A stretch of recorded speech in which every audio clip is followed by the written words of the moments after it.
Hello friends, good morning. How are you all? And I welcome you once again to my YouTube channel.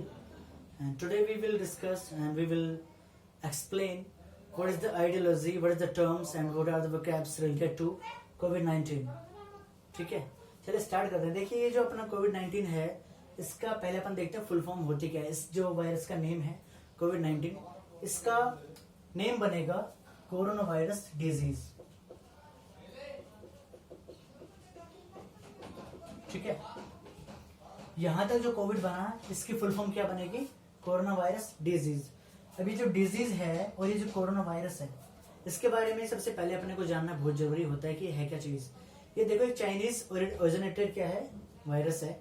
ये China से आया हुआ virus है। इसे अपन लोग क्या कह सकते हैं कि ये जो है ओकर्ड, यानी कि सबसे पहले ये जो हुआ था, ओकर्ड मतलब किसी चीज का होना, किसी चीज का प्रकट होना, अपीयर होना, यानी कि टेक प्लेस करना। ठीक है, तो ये जो ओकर्ड हुआ था ये सबसे पहले चाइना में हुआ था। और इसके बाद में जो डिजीज है, इसका मतलब क्या होता है, बीमारी यानी कि रोग। ठीक है, डिजीज मीन्स रोग।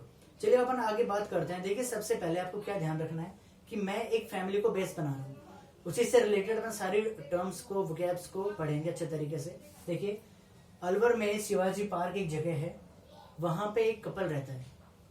ठीक है, नेम अपन उनको कुछ भी दे सकते हैं, मैंने ऐसे ही इसको सपोज किया, किसी को ज्यादा सीरियस लेने की जरूरत नहीं है बात को। एक कपल रहता है जिनका एक सन है और एक डॉटर है। तो जो डॉटर है और जो कपल है वो पूरा कहाँ पे रहता है, अलवर और शिवाजी पार्क में। ठीक है, इनका जो एक लड़का है वो आया है चाइना से। ठीक, तो यानी कि ये जो है चाइना में रहता है, वहां पे अपना काम करता है। ठीक है, अभी आगे देखेंगे अपन वोकैब्स को, इससे रिलेट करते हुए चलेंगे।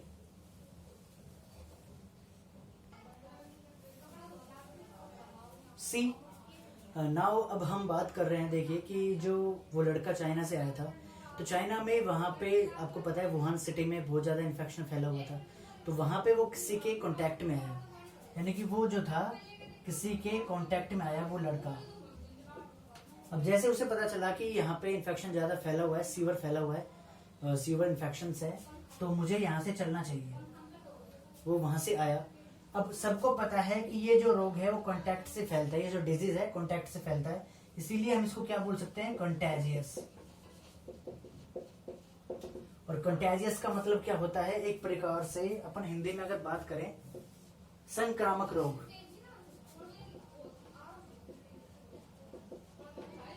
अब संक्रामक रोग से हम क्या समझ सकते हैं, वी कैन सी दैट कि कंटेजियस एक ऐसी स्टेट होता है, ऐसी पोजीशन होती है जिसमें पर्सन टू पर्सन किसी डिजीज के फैलने के चांसेस ज्यादा होते हैं। ठीक है, यानी कि इसे हम स्प्रेडर बोल सकते हैं कि ये जो है लोगों के संपर्क में आने से फैलता है। अब एक पर्सन जो बिना लॉकडाउन के, यानी कि अगर वो बिना मास्क के या बिना किसी प्रोटेक्शन के घूमता रहता है, ऐसे ही सोसाइटी में कहीं पर भी गया, कम्युनिटी में बहुत सारे लोगों को उसने कांटेक्ट में लिया, तो वो जो पर्सन है वो क्या बन जाता है, सुपर स्प्रेडर। तो सुपर स्प्रेडर से हम क्या समझेंगे, इट मीन्स कि एक पर्सन जो बिना प्रोटेक्शन के, बिना मास्क के, बिना ग्लव्स के कहीं पर भी कफ या स्नीज कर देता है, तो वो बहुत सारे लोगों को क्या करता है, उस चीज को पहुंचा देता है, उस डिजीज को पहुंचा देता है। ठीक है, तो वो क्या बन जाएगा, सुपर स्प्रेडर। ठीक है, नेक्स्ट वन देखिए, अगर वो पर्सन कोई भी है जो बीमार है, उसे सबसे पहले कहीं से तो वो इन्फेक्शन मिला होगा। अब इन्फेक्शन जो है ये नाउन है, यानी कि किसी चीज की प्रोसेस पहुंचने की, किसी डिजीज के सिम्टम हमारे तक पहुंचने की जो प्रोसेस है वो इन्फेक्शन कहलाती है। ठीक है, अब जो इसके प्रोसेस में आया, जिसको ये हो गया, जिसमें लक्षण दिखने लग जाएंगे, वो इन्फेक्शियस पर्सन हो जाता है। ठीक है, इसके बाद में मैं इसकी वर्ब कहूं कि इसकी वर्ब क्या बनेगी, इनफेक्ट, यानी कि एक पर्सन से दूसरे पर्सन के पास में किसका पहुंचना, जर्म्स का पहुंचना, इन्फेक्ट हो जाता है। ठीक है, अब वो वहां से चल देता है, तो यानी कि वो अपने साथ में जर्म्स यानी कि वायरस को लेके चल देता है। कैरी मीन्स क्या हो जाता है, ले चलना।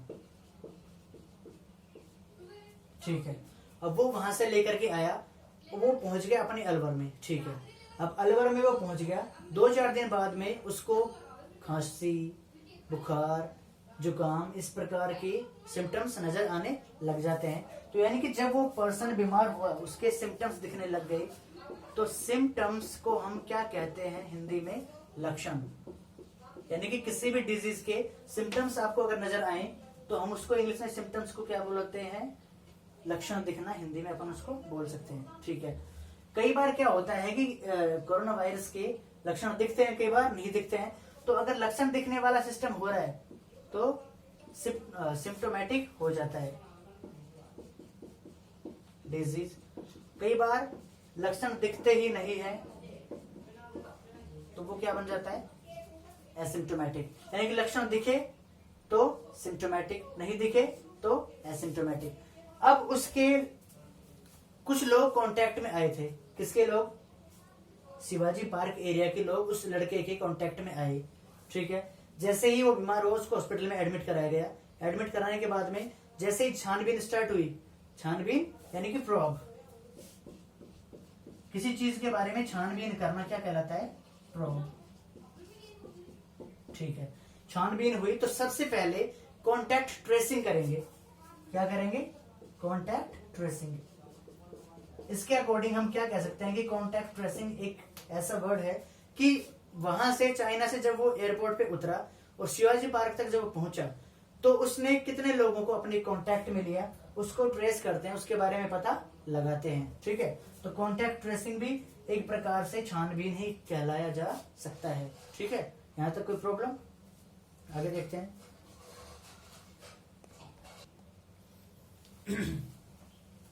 सी, अब अपने पास में जो कुछ वर्ड्स हैं इनके अंदर अपन डिफरेंस देखेंगे कि एक दो वर्ड मैंने लिखा है epidemic, second one is pandemic. इन दोनों में जो छोटा सा डिफरेंस है वो ये है कि एपिडेमिक जो डिजीज है उसमें एक कोई भी पर्टिकुलर प्लेस होता है, पर्टिकुलर एरिया होता है, उसमें बहुत सारे जो नंबर ऑफ पर्सन्स होते हैं, बहुत सारे लोगों के बीच में किसी एक डिजीज का बहुत लंबे यानी कि ऊंचे लेवल पे फैल जाना, वो अपना क्या कहलाता है? एपिडेमिक। पेंडेमिक किसी भी एक डिजीज का पूरे वर्ल्ड वाइड में यानी कि पूरे संसार में उसका फैल जाना क्या कहलाता है?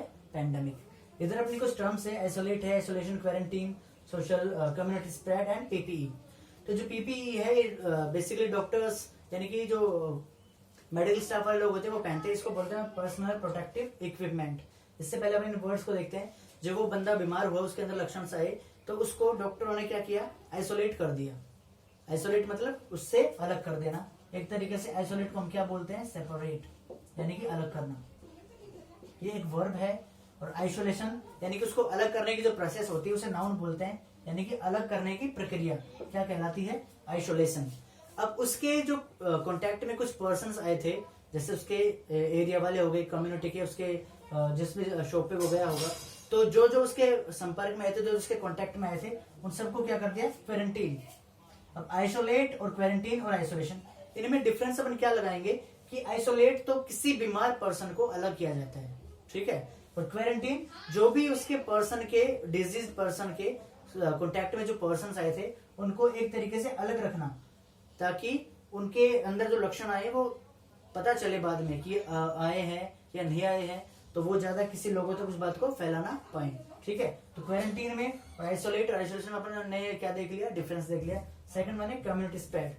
अब एक बात बताओ, जैसे वो मान लो चाइना से आया था, वुहान सिटी से, अब उसने आकर के बिना किसी को बताए, यानी कि उसको पता नहीं था, खुद को भी पता नहीं था कि वो बीमार हो रखा है, तो पूरे एरिया में वो सबके पास में आया, 6-7 साल में आया था वो, और सब अपने फ्रेंड्स से मिला, उसके एरिया के सारे लोगों से बैठा उठा, लोगों के पास में बैठ करके खाना वाना खाया, कभी अपने चाचा के घर जाके खा रहा है, कभी मामा के घर जाके खा रहा है, तो उस प्रकार से वो बहुत सारे लोगों को क्या कर देता है? इन्फेक्टेड कर देता है। ठीक है, क्या कर देता है? इन्फेक्टेड।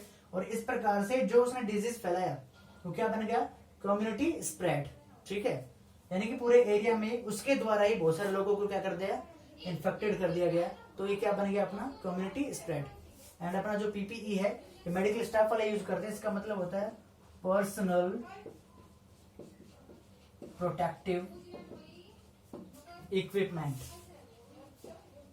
यानी कि खुद की ही सुरक्षा के लिए जो किट पहनी जाती है, जो कपड़े पहने जाते हैं, वो आपने देखा होगा ब्लू से कलर के कपड़े वपड़े पहनते हैं वो डॉक्टर्स। ठीक है, इसके बाद में उसको जब अलग किया गया तो उसका इलाज किया गया उसका, जब उसको हॉस्पिटल में लेके गए थे तो उसके इनका क्या किया गया होगा? टेस्ट लिया गया होगा कि ये पॉजिटिव है कि नेगेटिव है।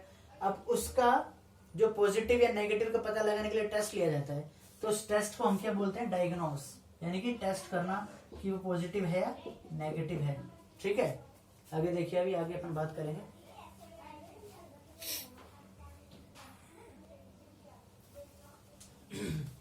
सी, अब मैंने यहाँ पे कुछ वर्ड्स और लिखे हैं, जैसे कि उस बंदे को भाई सिम्टम्स आ गए, लेकिन सिम्टम आने का जो पीरियड होता है कब से, जब वो कांटेक्ट में आया और उसके सिम्टम जब तक आए, यानी कि 4-5 दिन का जो गैप होता है, उस पीरियड को अपन क्या बोलते हैं, इंक्यूबेशन पीरियड। यानी कि जो डिफरेंस था किसका, इन्फेक्शन वाले पर्सन से उसके कांटेक्ट में आने का, प्लस जो बीच का जो गैप बचा, कब तक, सिम्टम आने तक का, यानी कि जब उसके लक्षण आए उससे और जब वो किसी से कांटेक्ट में आया, तो उन दोनों के बीच का दिनों का जो डिफरेंस था वो क्या कहलाता है, अपना इंक्यूबेशन पीरियड। अब मैंने आपको एक टर्म पहले नहीं बताई, सॉरी उसके लिए। ये जो नोवेल है इसका मीनिंग क्या होता है, नया। ठीक है, ये जो कोविड-19 है, कोरोना वायरस डिजीज 2019 में ये ओकर हुआ था, तो इसको अपन क्या बोलते हैं, नोवेल। ठीक है, इसके नीचे मैंने क्या लिखा है, पैथोगन। पैथोगन क्या होता है कि एक टाइप का जर्म होता है जो कि किसी भी बीमारी को फैला सकता है। यानी कि हर एक पर्सन जब इन्फेक्टेड होता है तो उसको इन्फेक्ट करने वाला क्या चीज होती है, एक जर्म होती है।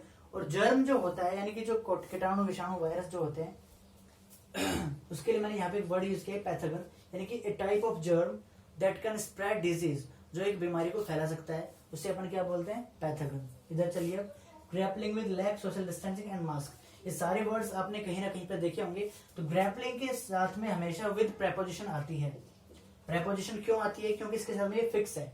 तो ग्रैपलिंग मीन्स हम क्या बोलते हैं, स्ट्रगल।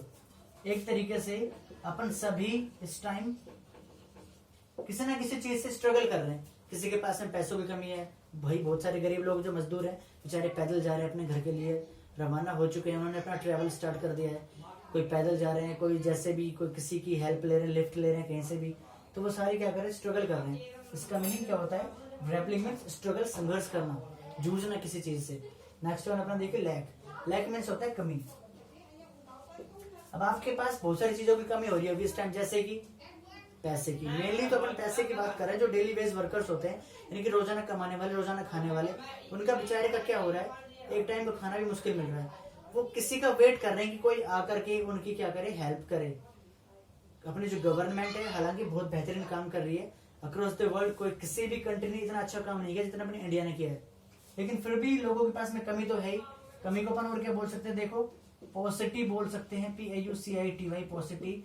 स्कैर्सिटी बोल सकते हैं अपन इसको, कमी को, एंड सैंक्टिटी, ये भी अपन बोल सकते हैं किसको, लैक को। ठीक है, सोशल डिस्टेंसिंग और मास्क। अभी जो 2 वर्ड बचे हुए हैं इसके बारे में अपन थोड़ा देखिए, डिस्कस करते हैं। Social distancing, PM Modi ji ने अपन को सभी को बोला है, हम सभी को, कि आपको 2 गज दूरी, यानी कि 6 फीट की दूरी अपने को सेकंड पर्सन से बना के रखनी चाहिए। क्यों बना के रखनी चाहिए भाई, अगर मान लो सामने वाला पर्सन डिजीज्ड है, यानी कि उसको बीमारी हो रखी है, तो अगर वो कफ या स्नीज भी करता है तो उसके जो ड्रॉपलेट्स हैं, यानी कि जब वो स्प्रे करता है, कौन सा स्प्रे, जब वो भाई खांसता है या छींकता है, ठीक है, तो उसमें से कुछ निकलते हैं क्या, ड्रॉपलेट्स। ड्रॉपलेट्स मतलब कुछ प्रकार की बूंदे, कौन सी, जो स्प्रे के द्वारा हमारे पास में पहुंची। किसके द्वारा, या तो उसने कफ किया या उसने क्या किया, स्नीज किया। कफ मतलब खांसना, स्नीज मतलब छींकना। जब कोई पर्सन, इन्फेक्टेड पर्सन कफ या स्नीज करता है तो ड्रॉपलेट्स यानी कि कुछ बूंदे, जैसे अपन भाई कफ करते हैं तो मुंह से कुछ निकलता है, बूंद बूंद दिखते नहीं, लेकिन हालांकि होते तो हैं। और ये जो दोनों चीजें हैं ड्रॉपलेट्स के फॉर्म में, स्प्रे के फॉर्म में अपने पास में आ जाती है।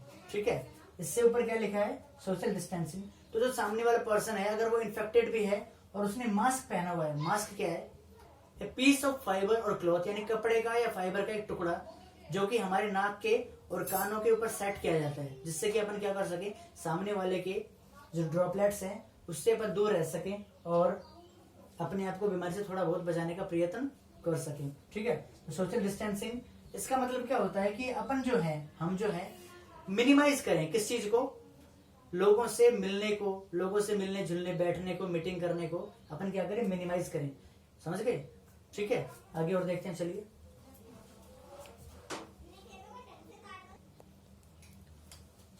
मैंने स्टार्टिंग में आपको 2 वर्ड बताए थे, एक था डिजीज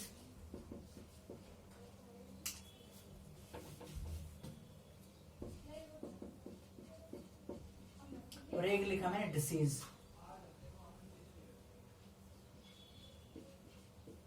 इन दोनों में डिफरेंस क्या है? देखो, डिजीज मतलब कोई रोग या कोई बीमारी, और डिसीज का मतलब होता है मृत्यु।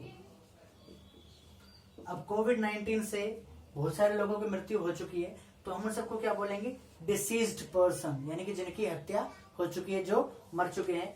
तो इसको अपन और क्या क्या बोल सकते हैं? देखो, एक तरीके से हमने डेथ भी बोलना उचित समझा है, डेथ भी बोल सकते हैं। किसी को मारना किल भी हो सकता है, वो किसी को मारना होता है लेकिन, ठीक है। या फिर मैं यही बोल सकता हूँ कि मसैकर, MASSACRE, ये भी किसी को मारना होता है। स्लोटर भी बोल सकता हूँ मैं, SLAUGHTER, स्ले का मतलब भी मारना हो सकता है, ठीक है। और इसके अलावा मारने की स्पेलिंग अपन और क्या लगा सकते हैं? एसेशन, ASSASSIN, ठीक है। ये सारे वर्ड जो हैं मृत्यु के लिए, डेथ के लिए, मारने के लिए यूज किए जाते हैं। आई होप आप सभी को ये सारे वर्ड समझ में आए होंगे। कहीं पर भी अगर आपको लगे कि थोड़ा बहुत समझ में नहीं आया, तो आप सभी मेरे को मैसेज कर देना, मेरे इंस्टाग्राम पे या फिर मेरे व्हाट्सएप पे या मेरे फेसबुक आईडी पे, ठीक है। And thank you for watching my video and God bless you.